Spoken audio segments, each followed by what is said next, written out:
The honky-tonk man. Cool, cocky, and bad. That's how he described himself. But to a lot of people, in and out of the ring, he was mostly just hated. Fans hated him. Wrestlers hated him. And somehow, that made him one of the most important mid-card stars of the entire golden era. So today, we're looking at 5 wrestlers who absolutely hated the honky-tonk man, and why. Let's start where the real heat began, with Jake the Snake Roberts. Back in early 1987, Jake was in the middle of turning face. He was finally getting cheered, and the company was ready to make him a huge star. So they set up a feud with Honky Tonk Man, the perfect loudmouthed heel to get under Jake's skin. Everything was going according to plan, until it went wrong. Honky showed up on Jake's interview segment, The Snake Pit. It was supposed to be a fun little angle. Honky insults Jake, Jake threatens him, Honky gets some cheap heat. But instead, Honky smashed his guitar right over Jake's head. And here's the part fans didn't know. That wasn't a prop guitar. It was real, hard, fiberglass reinforced. Roberts went down and didn't get back up. He said later that the hit caused severe damage to his neck and spine, 2 crushed discs that led to years of pain and multiple surgeries. Jake described it as the worst injury of my life. He also said it was the start of his addiction problems. That's when the painkillers started, he said years later. That's when the booze started. It never stopped. Now, Honky has always denied doing it on purpose. He says the wrong guitar got used by mistake, that somebody backstage grabbed the wrong one. But Jake never bought that story. And honestly, you can't blame him. What's wild is that this real-life injury actually changed history. Jake was supposed to beat Honky Tonk Man for the Intercontinental title later that year. But because of the injury, he couldn't wrestle full-time. So the company kept the title on Honky instead. That one accident, that one guitar shot, turned Honky from a short-term villain into the longest reigning Intercontinental champion ever. And Jake was left with scars, anger, and a story he'd carry for decades. If Jake's hatred came from pain, Ricky Steamboat's came from pure betrayal. Just a few months before Honky's big run, Steamboat had one of the greatest moments in wrestling history, WrestleMania 3, The Dragon versus Randy Savage. That match is still talked about today, a technical masterpiece, and it made Steamboat the Intercontinental champion. But that victory didn't last long. Just 2 months later, Steamboat lost the title on TV to the Honky Tonk Man, and he lost dirty. Honky grabbed the ropes for leverage during the pin. The crowd booed like crazy. Now that kind of finish was great for Honky's heel character, but behind the scenes, there was more to it. Right after WrestleMania, Steamboat asked for some time off to be home for the birth of his son. He'd been on the road for months and wanted a break. Vince McMahon didn't like that. The rumor for years has been that losing the title was basically punishment. Vince needed to move the belt to someone else, and Honky was the perfect guy. A villain fans already hated, and one who could take that heat and run with it. So Steamboat's loss became Honky's launchpad. It's kind of tragic when you think about it. Ricky had one of the biggest matches ever, one of the purest reputations in wrestling, and then his reward was to lose to a guy who cheated every chance he got. Steamboat later said he didn't hold a personal grudge, but you could feel the bitterness when he'd talk about that time. Because deep down, he knew what that title loss represented. It wasn't about wrestling, it was about politics. And in that world, the Honky Tonk Man was king. Now let's talk about his beef with Randy Savage. When people talk about the Honky Tonk Man's run as Intercontinental Champion, there's one rivalry that stands above the rest. His feud with Macho Man Randy Savage. It's the one that turned Savage from a popular guy into a full-blown main event star and helped shape the next few years of WWF history. By late 1987, Honky was walking around saying he was the greatest Intercontinental Heavyweight Champion of all time. He bragged about it constantly and made a point to insult everyone who came before him, including Savage. That was all the fuel Savage needed. What started as a war of words quickly turned into a battle for pride, respect, and revenge. Savage wasn't just trying to get his title back. He was fighting for the reputation of the belt itself. Honky had turned it into a joke, using every trick and cheat in the book to hold on to it. Savage wanted to restore some honor to the championship. The fans were behind him all the way. Then came one of the most memorable nights in wrestling history. October 3rd, 1987. Saturday night's main event. Randy Savage finally got his big title shot against the Honky Tonk Man. The crowd was on fire. They wanted blood. They wanted justice. The match was chaos from the start. Jimmy Hart was interfering. Honky was stalling, the usual stuff. But then, after the match, things went way too far. Honky and Jimmy ganged up on Savage, and in the heat of the moment, Honky shoved Miss Elizabeth to the mat. That's when everything changed. The crowd gasped. Elizabeth was more than Savage's manager. She was his heart, his anchor. Seeing her pushed to the ground was like crossing an invisible line. Elizabeth ran to the back for help, and when she came back, she had Hulk Hogan with her. The place absolutely exploded. Hogan hit the ring, cleared out Honky and Jimmy Hart, and saved Savage from another guitar shot. Then came the moment everyone remembers. Savage extended his hand to Hogan. Hogan paused for a second, then took it. The crowd went wild.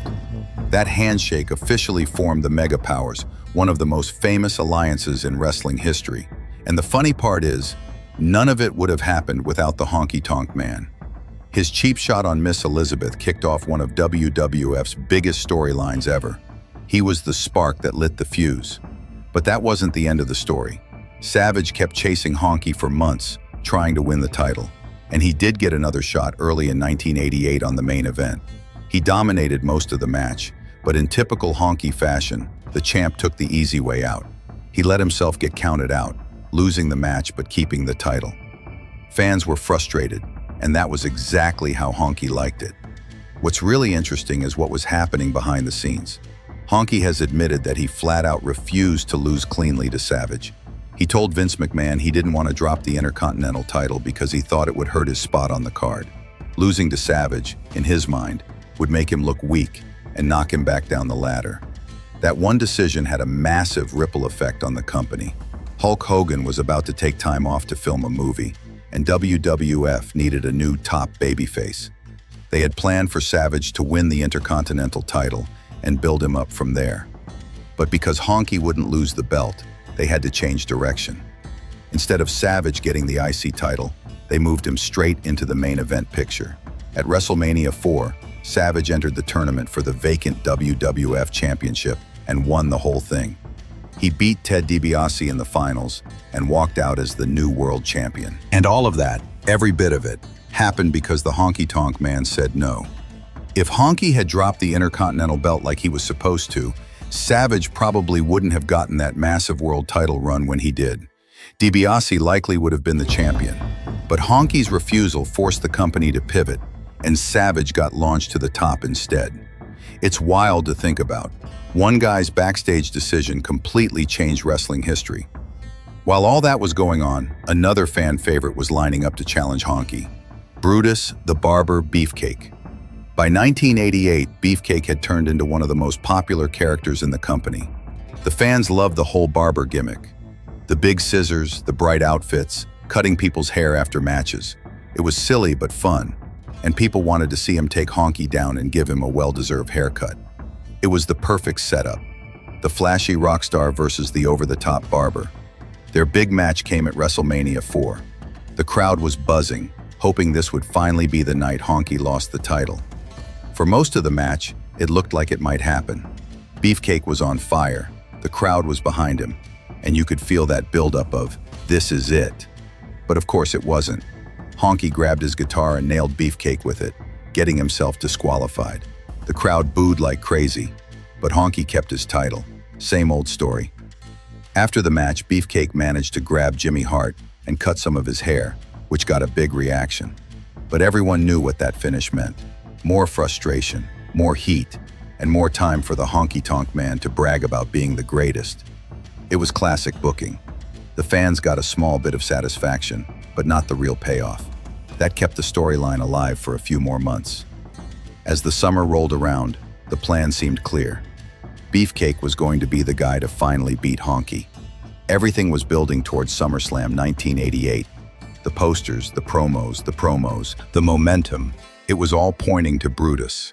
Then, right before the show, WWF threw a curveball. On TV, Brutus got attacked by Ron Bass, who used his spurs to injure him. It was a brutal angle and a perfect way to write him out of the match. Suddenly, Honky didn't have an opponent for SummerSlam. When the pay-per-view started, fans were still wondering who would face him. Then that familiar music hit. The Ultimate Warrior came charging down the aisle full speed, and in just 31 seconds, he destroyed Honky Tonk Man and ended his 454-day reign. It was pure chaos. The fans went absolutely nuts. Years of frustration exploded in half a minute. But for Brutus Beefcake, it had to sting. That was supposed to be his moment. The guy who had carried the feud, cut all the promos, did all the build-up, and then he got replaced at the finish line. Honky walked out to the ring with his usual swagger. He had the belt, the music, the sunglasses, the guitar, and that trademark smirk. He grabbed the microphone and told the crowd he didn't care who they sent out. He said he was ready for anyone. "Just send somebody out here," he barked. "I don't care who it is." The fans were buzzing, but no one knew what was coming. Then, out of nowhere, that pounding, high-energy music hit. The Ultimate Warrior's theme exploded through the arena, and the crowd completely lost it. People jumped to their feet, screaming at the top of their lungs. You could see the shock on Honky's face instantly. He froze, and Jimmy Hart started pacing around the ring, looking terrified. The Ultimate Warrior sprinted down the aisle like a madman, shaking the ropes, pumping his fists, and exploding with energy. You could feel the electricity through the screen. It was one of those rare moments in wrestling where everything just clicks. The music, the timing, the emotion. And then, just like that, it was over before it even started. The bell rang, and Warrior went straight after him.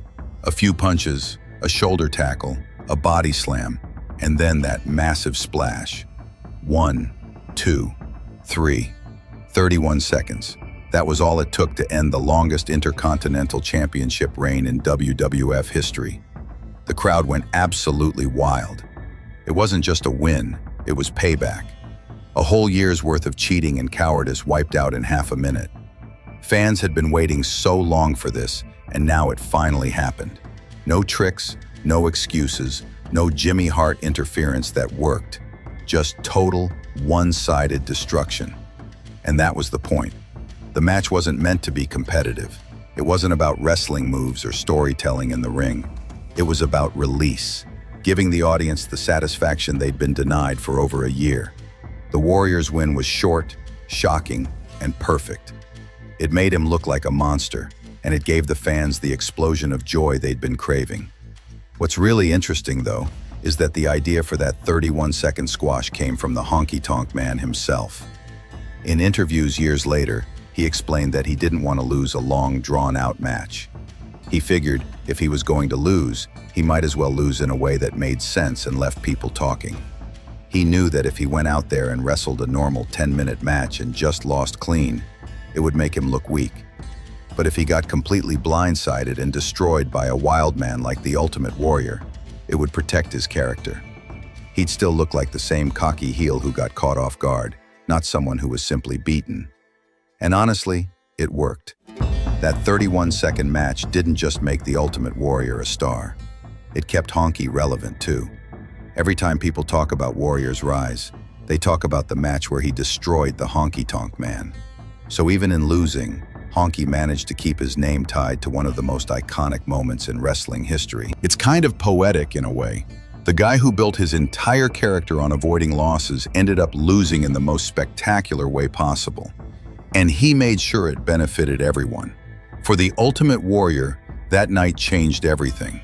In less than a minute, he went from being a popular mid-card attraction to one of the biggest stars in the company.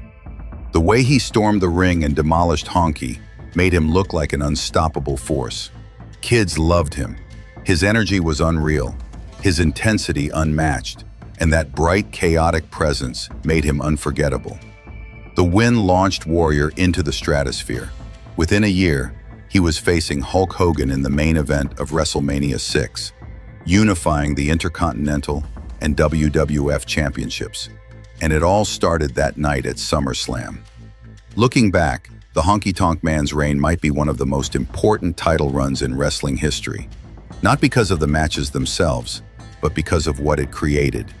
His 454 days as champion built so much tension, so much hate, that when he finally lost, it made a new megastar overnight. But the ripple effect went even further. Steamboat got punished politically. Roberts got hurt during their feud. Savage got launched into the main event scene because Honky wouldn't drop the title. Beefcake became the frustrated challenger who never got the payoff. And Warrior got the biggest win of his career.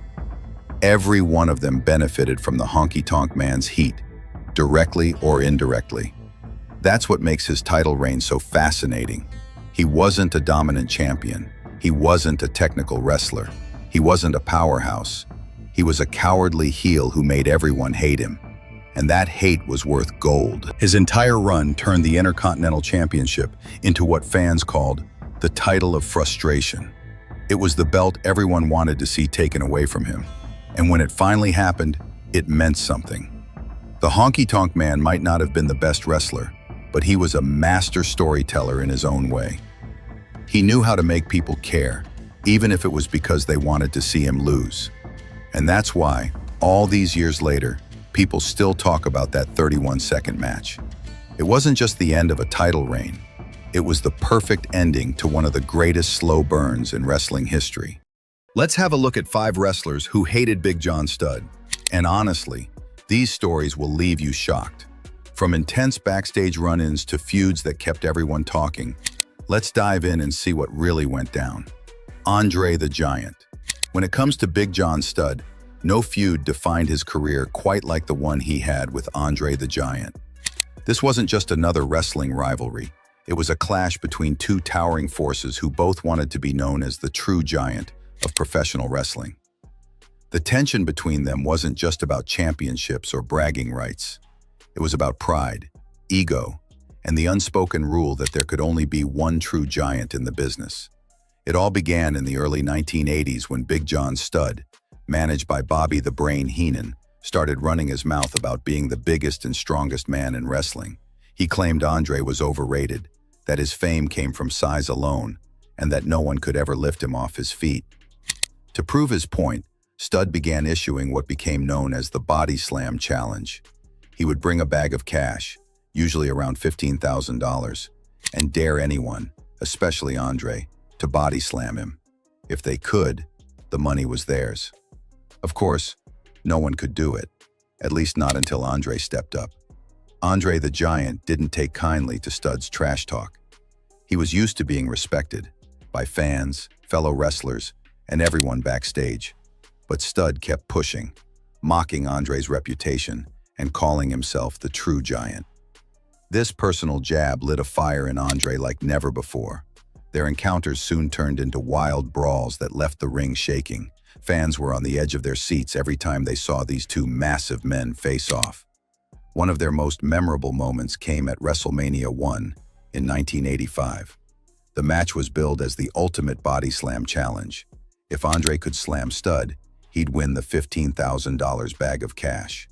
The build-up was intense, with Studd and Heenan constantly taunting Andre, claiming no man could ever lift Big John Studd. When the match finally happened, the crowd went absolutely insane. After several minutes of brutal power moves, Andre managed to grab Studd, hoist him into the air, and slam him hard to the mat. The arena exploded in cheers. Andre won the challenge, and in a playful moment, began tossing the money into the crowd before Heenan grabbed the bag and ran off with it. Even though it was scripted entertainment, there was a real sense of competitiveness between them. Andre didn't like anyone trying to steal his spotlight, and Studd wasn't the kind of man to back down. Some reports even suggest their matches got a bit rougher than planned, with both men testing each other's strength for real. Their feud became one of the defining rivalries of the 1980s wrestling scene. It wasn't about titles, it was about legacy. Two giants fighting for respect, for dominance, and for the right to stand tall as the biggest attraction in wrestling. And even though Andre came out on top, Big John Studd walked away as a legend in his own right. Because taking on Andre the Giant and surviving it, that was something only a true giant could do. Hulk Hogan. Hogan was the face of the WWF, the golden boy of professional wrestling who stood for power, pride, and the fans. Big John Studd, on the other hand, was the complete opposite. He was the towering, cold-hearted villain, backed by Bobby the Brain Heenan, and his mission was simple: take down Hulkamania once and for all. Their feud really picked up steam around 1984-1985, when Hogan's popularity was at its absolute peak. Vince McMahon was building Hogan into a superhero figure who could defeat any monster that stood in his way, and Studd fit that monster heel role perfectly. With his massive 6'10" frame and intimidating presence, Studd looked like the one man who could actually overpower Hogan. And Bobby Heenan made sure to stir the pot even more, promising fans that his man, Big John Studd, would finally destroy the so-called immortal Hulk Hogan. Their early encounters were brutal and physical. Studd would dominate much of the match using his strength, tossing Hogan around like a rag doll, choking him against the ropes, and slamming him repeatedly to wear him down. But Hogan, being the crowd favorite, would always fight back, feeding off the energy of the fans. The formula was classic, but it worked. Every time Hogan started hulking up, the arenas would erupt, and Studd's frustration would grow. What made their rivalry interesting was that it wasn't just about one match. It represented the larger war between Hogan and the Heenan family. Bobby Heenan threw every giant and powerhouse he had at Hogan: King Kong Bundy, Ken Patera, and of course, Big John Studd. And Studd wasn't just another challenger. He was one of Heenan's most dangerous weapons. He was experienced, confident, and physically imposing enough to genuinely make fans believe he could end Hogan's reign. The two collided in several big matches, including main events at Madison Square Garden and major house shows across the country. Their bouts were advertised as epic Clash of the Titans encounters, where power met power. One of the most memorable storylines saw Studd teaming with King Kong Bundy to double-team Hogan, leaving him beaten and humiliated on national television. That moment made fans absolutely furious, and it only strengthened Hogan's image as the underdog hero who always came back stronger. Behind the scenes, though, there was a certain level of respect. Hogan appreciated how well Studd played his role. He wasn't flashy or loud. He was intimidating, believable, and completely committed to being the bad guy. Studd's slow, methodical in-ring style helped make Hogan look even more resilient, and that was exactly what the WWF wanted for their champion. Their feud eventually died down as new villains came along, but the Hogan-Studd rivalry played a big part in solidifying Hogan's image as the ultimate hero of the 1980s. Every superhero needs a villain, and Big John Studd was one of the most convincing ones Hogan ever faced. The sight of those two giants staring each other down, Hogan flexing for the crowd while Studd glared with cold fury, became one of those unforgettable images from the golden era of wrestling. Hillbilly Jim. It all began when Studd and Heenan started openly mocking Hillbilly Jim's southern roots. They laughed at his overalls, his accent, and his good-natured personality. To them, he was a joke, someone who didn't belong in the same ring as real wrestlers like Studd. Heenan especially took things too far, calling Hillbilly Jim a barefoot bumpkin and saying he belonged on a farm, not in the WWF. But what Heenan didn't realize was that Hillbilly Jim had a huge following. Fans loved the guy because he was genuine. He wasn't pretending to be tough, yet he always stood up for himself. When Hillbilly Jim finally got tired of the insults, he decided to challenge Studd head-on. That's when things got interesting. Everyone knew Studd had the size advantage.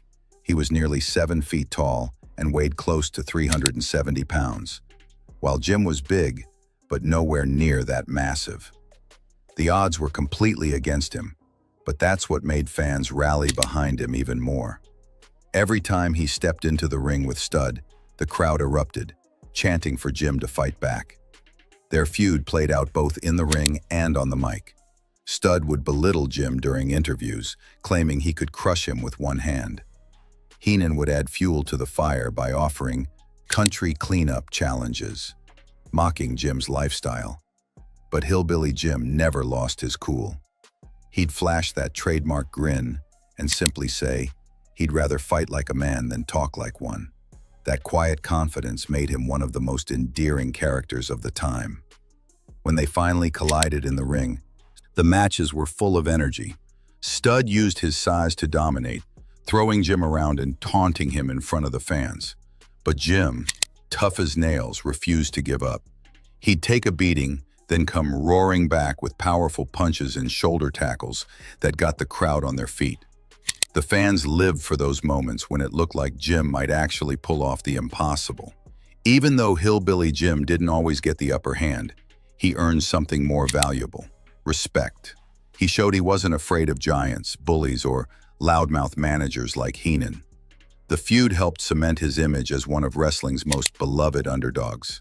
And for Big John Studd, it was another reminder that even the biggest man in the ring could be humbled by a wrestler with heart. Their rivalry might not have been the most violent or personal, but it perfectly captured the spirit of 1980s wrestling. The larger-than-life characters, the simple good versus evil storylines, and the kind of crowd energy that made every match feel special. Hillbilly Jim didn't need to beat Big John Studd to win the fans over. Just standing toe-to-toe with him and refusing to back down was victory enough. Ken Patera. At first, everything seemed to click. Heenan had brought them together to create his perfect team of muscle. Two massive men who could outpower any opponent. They worked well as a tag team, especially in the early 1980s, using brute strength to overwhelm their rivals. Their teamwork was simple but effective. Patera, the Olympic weightlifter, brought raw athletic power, while Studd used his incredible size and ring presence to intimidate. For a while, they were a major threat in the WWF tag team scene. But behind the scenes and even on camera, tensions started to build. Both Studd and Patera wanted to be recognized as the powerhouse of the Heenan family.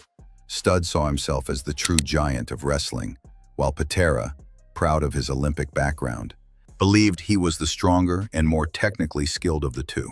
Heenan, always stirring things up, sometimes played them against each other to keep control, which only added more fuel to the fire. Eventually, their partnership fell apart. Ego took over, and neither man wanted to play second fiddle. The storyline played out perfectly. Two former allies turned bitter rivals, each trying to prove who was the true alpha.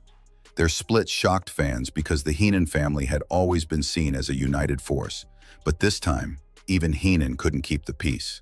When Studd and Patera finally went head-to-head, it wasn't a flashy feud built on insults. It was all about power. Their matches were hard-hitting from start to finish. You could feel the tension every time they locked up, as if both were trying to prove something real. They traded slams, bear hugs, and brutal strikes that showcased their strength. It wasn't about technical wrestling. It was about dominance. Each man wanted to show that he was stronger, tougher, and more deserving of the spotlight. Although their feud didn't last very long, it left a strong impression because it felt real. Fans could sense that there was genuine pride on the line. These weren't just two wrestlers following a script. They were two massive men fighting for respect. In the end, both men moved on to other storylines, but their brief rivalry showed what happens when two egos that big can't coexist. For Big John Studd, the feud reminded everyone that even within the Heenan family, loyalty only lasted as long as ambition allowed. And for Ken Patera, it was another chance to prove that he wasn't just a sidekick. He was a powerhouse in his own right. Their clash was short-lived but unforgettable. A true battle of strength, pride, and broken alliances that perfectly captured the drama of 1980s wrestling. Hacksaw, Jim Duggan. The feud between Studd and Duggan perfectly captured one of wrestling's oldest and most reliable formulas. The proud, all-American hero standing up to a larger, arrogant villain. Studd, managed for years by Bobby, the Brain, Heenan, had built a reputation as one of the most intimidating figures in wrestling. Towering, merciless, and confident that no one could measure up to him. Duggan, on the other hand, was rough around the edges but full of heart. He came to the ring waving the American flag, carrying his trademark 2x4, and yelling his famous battle cry, "Hoo!"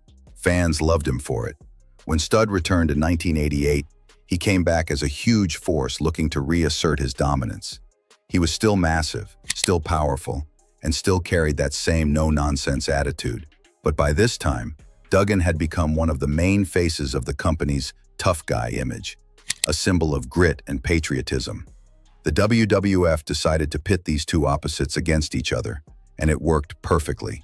Their feud began with confrontations on television and live events, where Studd often looked down on Duggan, mocking his blue-collar attitude and wild personality. To Studd, Duggan wasn't a serious threat, just a loudmouth brawler who didn't belong in the same ring as a true giant. But Duggan was known for never backing down, no matter the size of his opponent. Whether it was King Kong Bundy, One Man Gang, or Big John Studd, Hacksaw would charge headfirst into battle, fists flying and flag waving high. The matches between them were classic power versus heart showdowns. Studd would use his size and strength to dominate, throwing Duggan around the ring like a rag doll. But Duggan's resilience kept fans on their feet. He'd absorb punishment, rally with his wild punches, and use his brawling style to wear Studd down. The crowd loved every second of it, chanting, "USA, USA," as Duggan fought back against the towering villain. Their rivalry also carried a symbolic weight. Studd represented the cold, imposing, old-school heel, someone who saw himself as above everyone else. Duggan, meanwhile, embodied the spirit of the everyday man, scrappy, loyal, and always willing to fight for what's right. Every time he faced Studd, it felt like a moral victory for the underdog, even if he didn't always win. And that's a wrap for today's video. Don't forget to hit that like button, subscribe to the channel, and we'll catch you in the next one. See you soon, bye. One Man Gang, real name George Gray. He was one of those wrestlers who didn't need to say much because his size said it all. He was billed at 6'9" and around 450 pounds, and when he stepped through those ropes, you knew somebody was about to have a bad night. But inside the storylines, plenty of wrestlers hated him, and for good reason. He was the roadblock, the boss fight, the guy who ended dreams and wrecked heroes. Let's talk about 7 wrestlers who hated One Man Gang, and how those rivalries made him one of wrestling's most dependable bad guys. Let's start with Jim Duggan. If you know anything about Duggan, you know the guy was pure red, white, and blue energy. Loud, tough, waving a 2x4 in the air, shouting, "Who?" He was the everyman hero.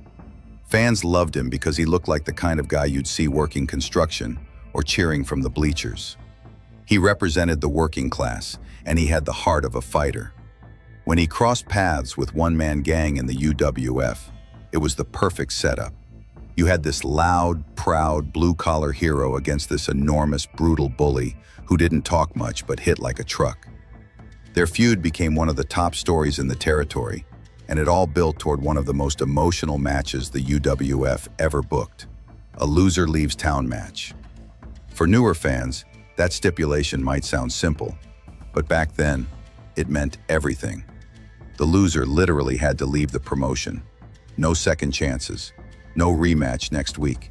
It was final. And when One Man Gang beat Duggan, that was it. Duggan was gone from the UWF.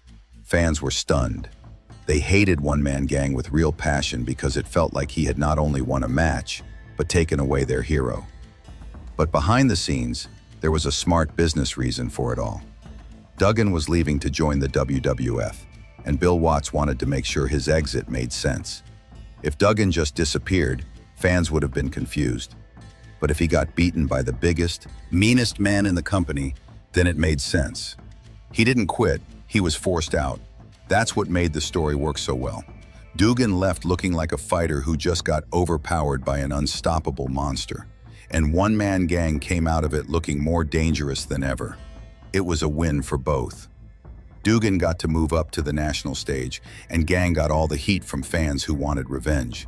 For 6 months, Gang held the UWF Heavyweight Championship like a warlord guarding his throne. Nobody could stop him. That run made him the top villain in the promotion and proved that he could carry a storyline on his shoulders. He wasn't just a big guy anymore. He was the guy you built your show around. That feud with Duggan is one of the best examples of how wrestling worked in the territory days. You had real storytelling built around simple emotions. Good versus evil, pride versus power, man versus monster. And One Man Gang played his part perfectly. Now let's rewind a bit to another major chapter. One-man gang's time in the NWA and Championship Wrestling from Florida.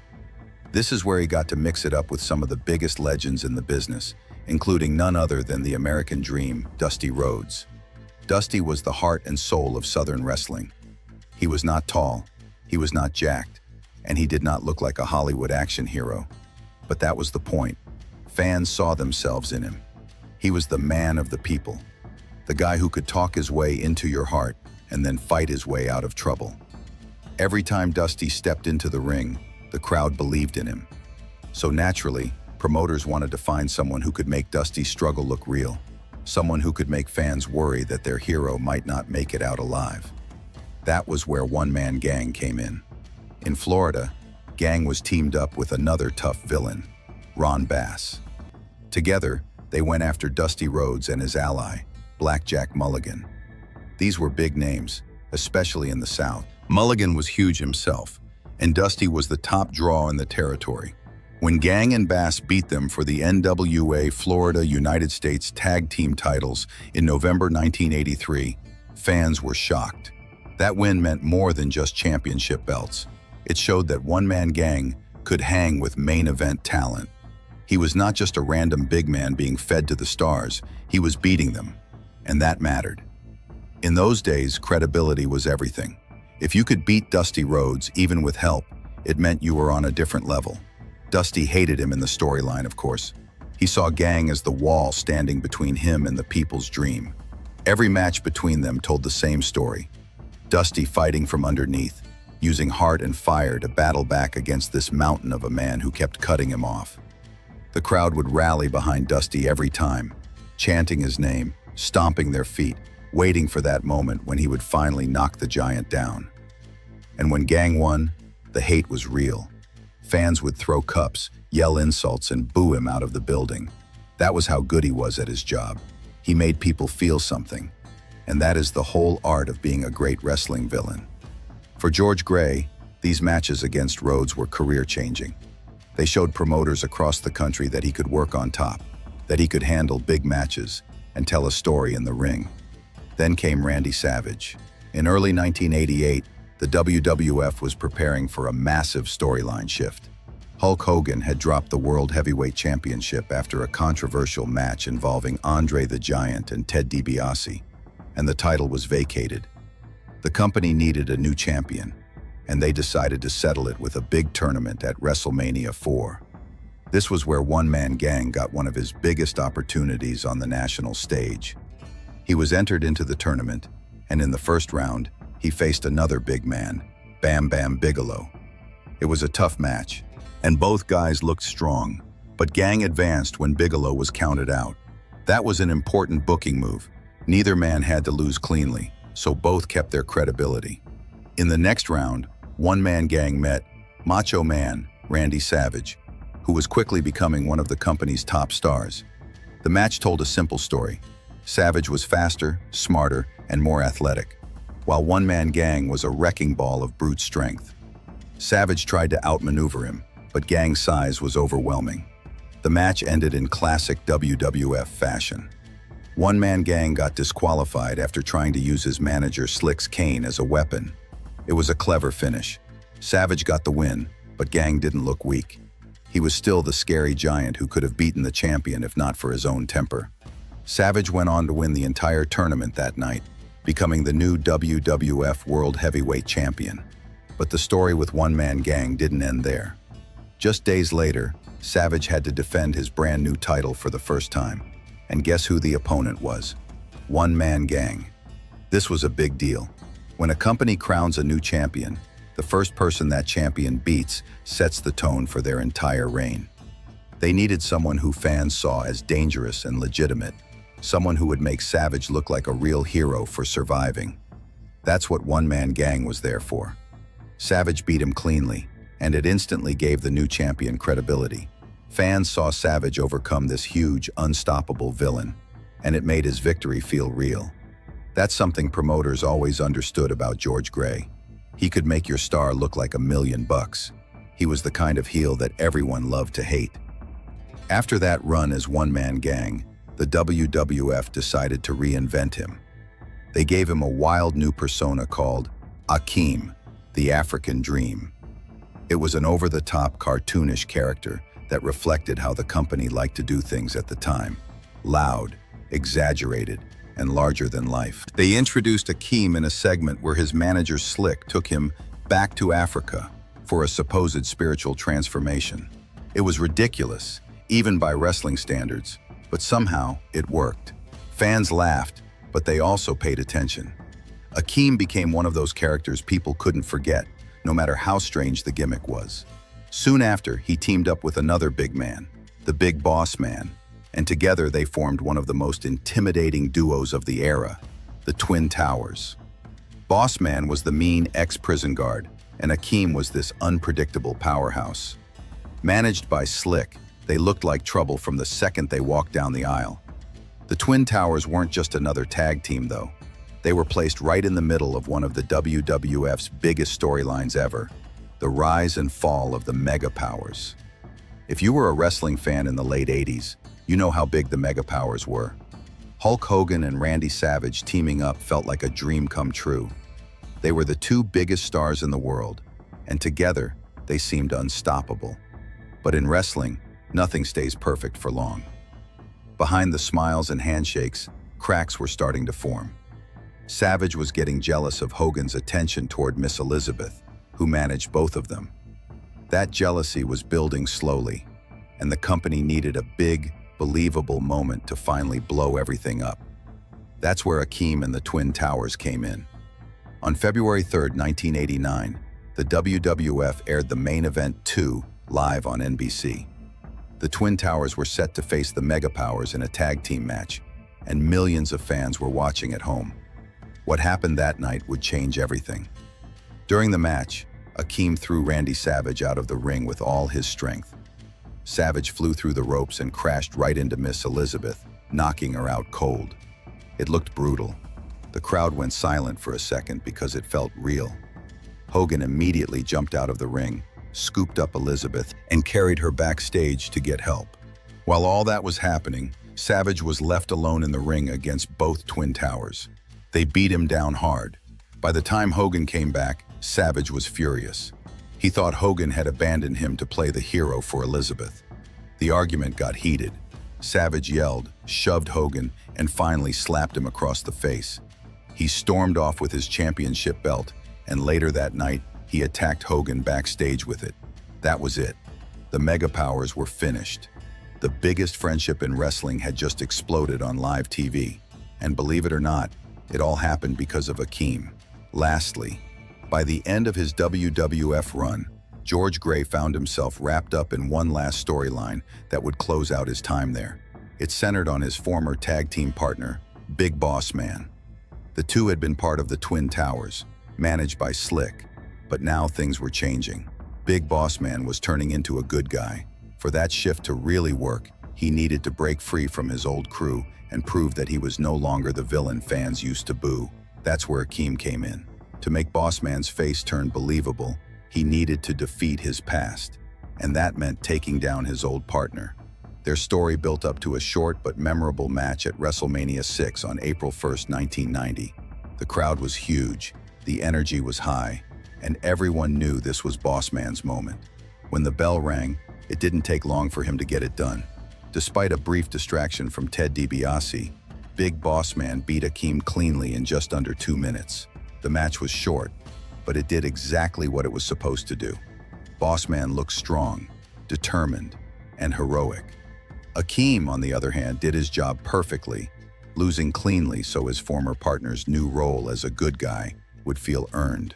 For George Gray, it was another example of how professional he was. He always understood what the story needed, even if it meant taking the fall. Not long after that, Akeem quietly left the WWF, closing the book on that chapter of his career. Looking back on George Gray's career, it's clear that his story was about more than wins and losses. His feuds with legends like Dusty Rhodes, Jim Duggan, Hulk Hogan, Randy Savage, the Mega Powers, Big Boss Man, and El Gigante showed just how important his role really was. The hatred his character inspired wasn't accidental, it was by design. He was the guy promoters could rely on to make the fans care, to make the heroes shine brighter. and to make the stories feel real. Gray gave every company he worked for exactly what they needed. When Jim Duggan was leaving the UWF for the WWF, it was one-man gang who beat him in a loser leaves town match, giving Duggan a believable reason to move on while keeping his reputation intact. When Randy Savage won the WWF title, it was one-man gang who gave him his first major challenge, helping establish Savage as a credible champion. When the WWF needed a physical moment to break up the mega powers, it was Akeem who made that happen. Even when the time came for Big Boss Man's redemption, George Gray was there once again to make it work. He took the quick, decisive loss that gave his partner the clean slate he needed. And when WCW needed someone to make a giant like El Gigante look like a threat, Gray stepped in and did the job. That was his gift. He could lose without ever losing credibility. He could take punishment, get pinned, get humiliated, and still look like a dangerous, believable threat the next time he showed up.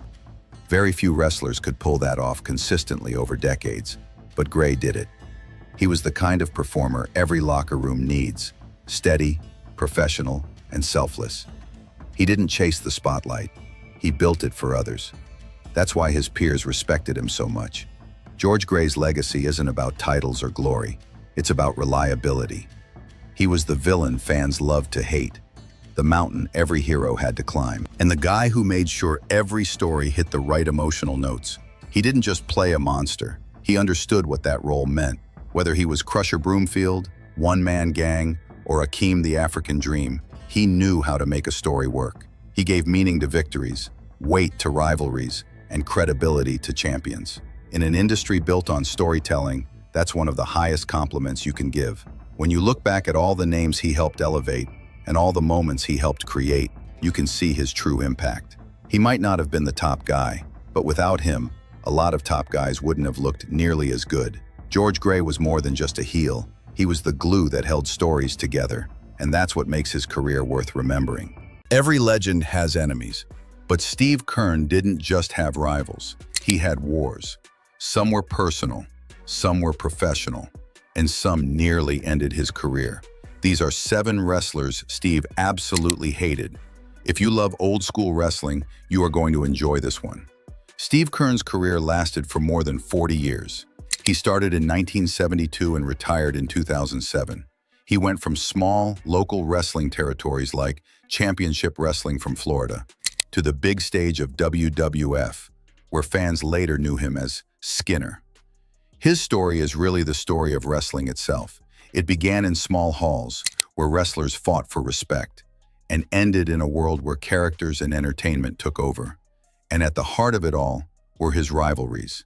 The 7 names most connected with Keirn's career are Bob Roop, Kevin Sullivan, Bret Hart, Bobby Eaton, Sweet Brown Sugar, The Dream Machine, and the Moondogs. Each of them brought out something powerful in him. But first, let's go back to where it all began. Steve Keirn started wrestling in Florida in 1972. The Florida territory was famous for being tough. It was a place where only strong, serious wrestlers survived. He trained with some of the best names ever: Gerald and Jack Briscoe, Dory and Terry Funk, Eddie Graham, and the hard-hitting Hiro Matsuda. These men were legends, and they did not take it easy on anyone. Keirn often said, "I was getting my ass handed to me every day," and he meant it. Training in Florida was no joke. It was not about fancy moves. It was about respect.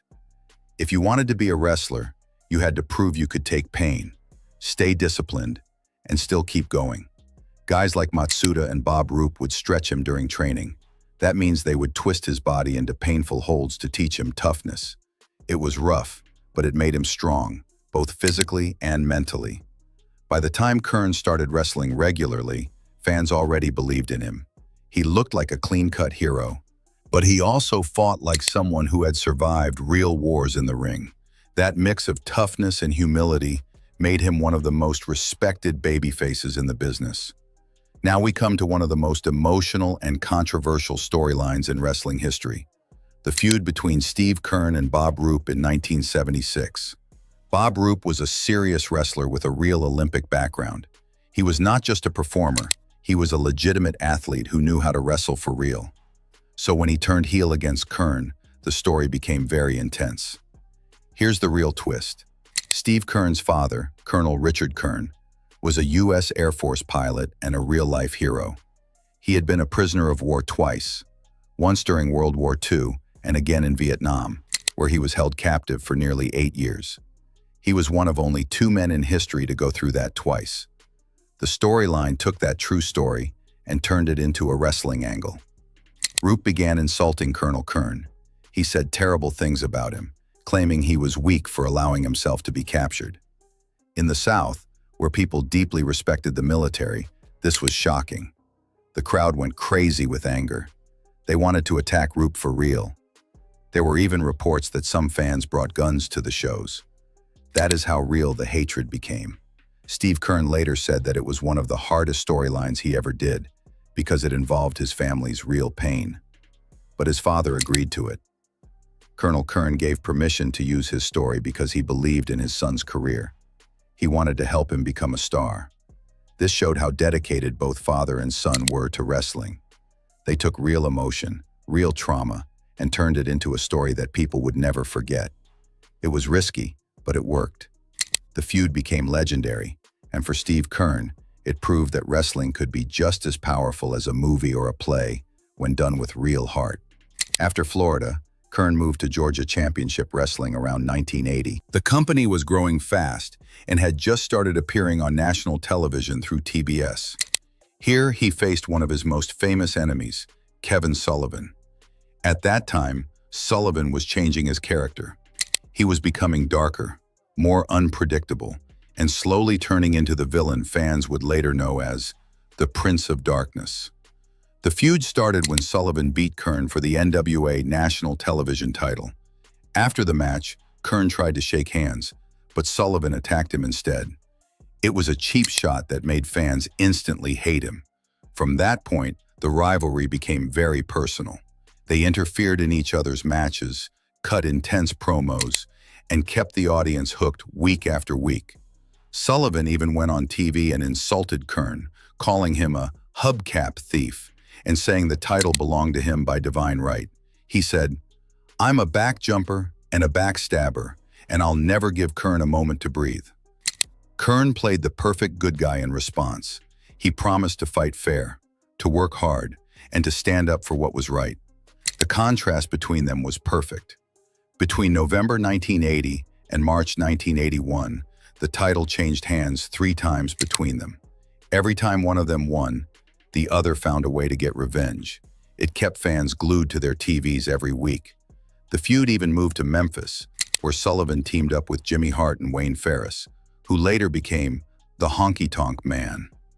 By the end of it, both men had gained something. Sullivan became one of the most hated heels in wrestling, and Kern looked like a man who never gave up, no matter how many times he was beaten down. Then came the birth of the Fabulous Ones. By 1981, Steve Kern had already made a name for himself as a top babyface in the South. When he moved to the Continental Wrestling Association in Tennessee, something big was about to happen. In early 1982, Kern teamed up with another talented Southern wrestler named Stan Lane. The chemistry between them was instant. They had similar looks, similar energy, and both understood the audience. Together, they became known as the Fabulous Ones. But this wasn't just another tag team. They were different. They came out in matching tuxedo jackets, looked sharp, and were presented as good-looking rock and roll heartthrobs. The crowd went crazy for them, especially the female fans. In a time when most wrestlers looked rough and gritty, Kern and Lane brought glamour. They looked like movie stars but wrestled like fighters.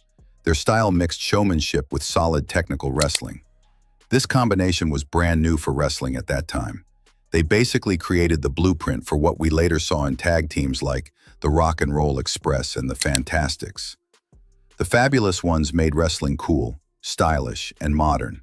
Of course, for any babyface team to become huge, they need great villains to fight against, and the Fabulous Ones had plenty of them. Their main enemies were the teams managed by Jimmy Hart, the loud and flashy manager who always had a stable full of heels ready to take them down. Among those opponents were Bobby Eaton, Sweet Brown Sugar, and the Dream Machine. The first big feud started when Jimmy Hart formed a team called the New York Dolls, made up of Troy Graham, who was the Dream Machine, and Rick McGraw. They tried to copy the Fabulous One's style with fancy clothes and attitude. It didn't work. Kern and Lane beat them clean and proved who the real stars were. Then came Bobby Eaton and Sweet Brown Sugar. These two were extremely talented, and their matches with the Fabulous Ones were some of the best of that era. On October 25, 1982, Kern and Lane defeated Eaton and Sweet Brown Sugar to win their first Southern Tag Team Championship. It was a big deal and made them the hottest tag team in Memphis. But wrestling in Memphis moved fast, and just a month later, they lost the titles to Bobby Eaton and the Dream Machine. Fans were shocked. But then, only 1 week later, Kern and Lane won the belts back again. That quick back and forth became their trademark. Every time fans thought they were down, they came right back. This pattern would continue for years.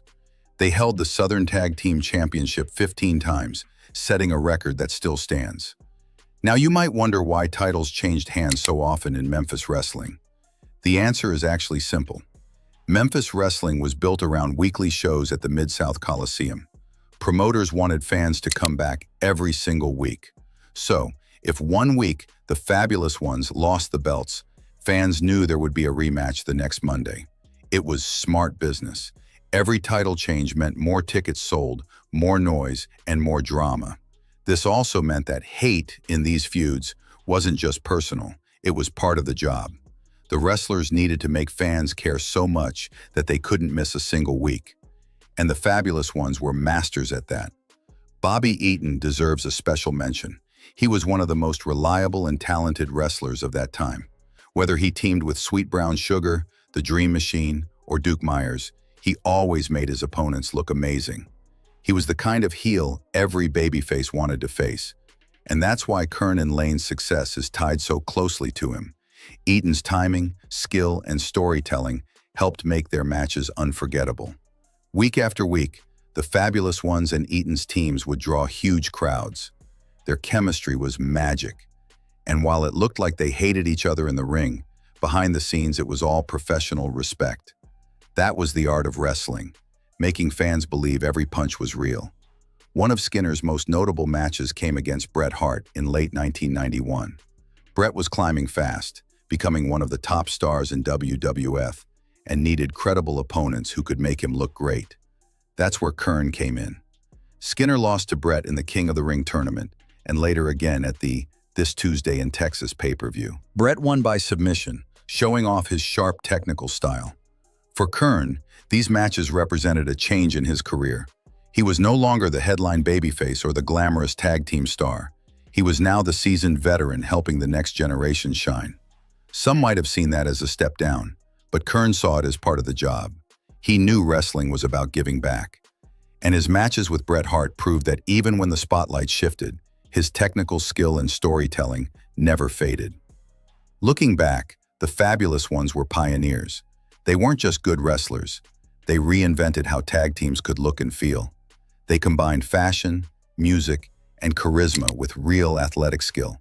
Their rivals like Bobby Eaton, Sweet Brown Sugar, the Dream Machine, and the Moondogs brought out their best. Every feud added another layer to their legacy. And when Kern later became Skinner and worked with legends like Bret Hart, it showed how much he could adapt. From Florida to Memphis to the WWF, he proved that real professionals evolve, no matter the era.